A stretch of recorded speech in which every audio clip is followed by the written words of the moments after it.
We've been talking about number representations in digital systems, and it only makes sense that if we're going to describe digital systems with an HDL language like Verilog, it makes sense to understand how Verilog is going to be interpreting bit patterns or giving us ways to interpret bit patterns. Okay, so let's get started with this.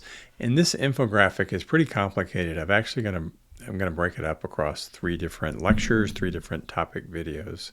The first one is we're going to look at writing literals, and this is beat number 1. We're going to go through beat number 1 and beat number 2, where we're going to print these variables. All right, so the thing I want you to understand is that when you make a literal in Verilog, by that we mean define a number. Okay, so we're defining a number that we're going to store in a register called B. This is an 8-bit number. 7 down to 0 gives me 8 bits, and it's a reg. Okay, and so then D is the same thing, only D for decimal, we're going to represent this in decimal, and then H for hex, we're going to represent this in hex. So that's the pattern.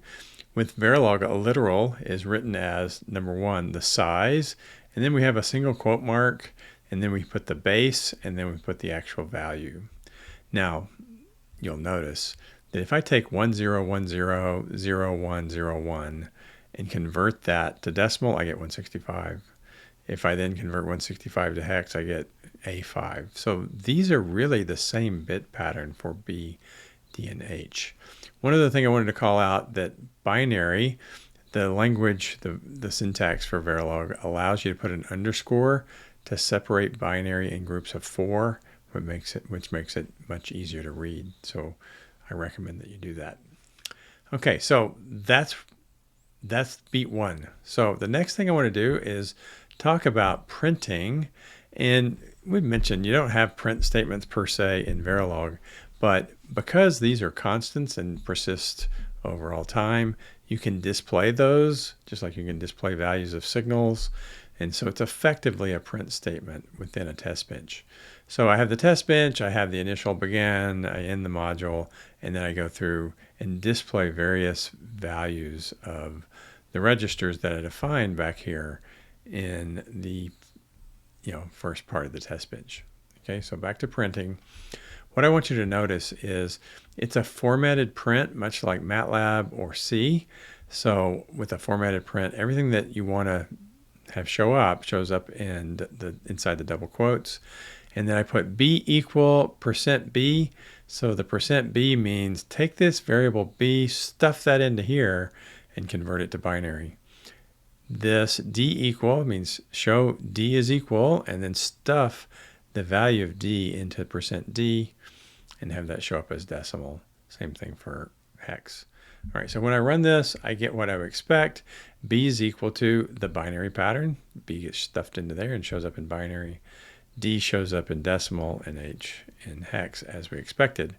It's the same bit pattern for all.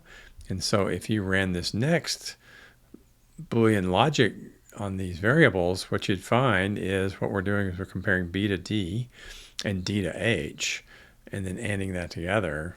That should show that they're all the same. If all these bit patterns are the same, that should be equal to 1, and it is. Okay, the next thing I wanted to show you is a little more subtle things about displaying register values using Verilog literals. Okay, so here what we're going to do in this next step is we're going to take a look at what happens, this shows up already down here, when I run this command. Okay, things that show up inside the double quotes get printed, but then I have this %B. Well, this is escaping the % sign. Normally %B would say, oh, I want this target location to go here in the binary format. Well, now I just want %B to show up.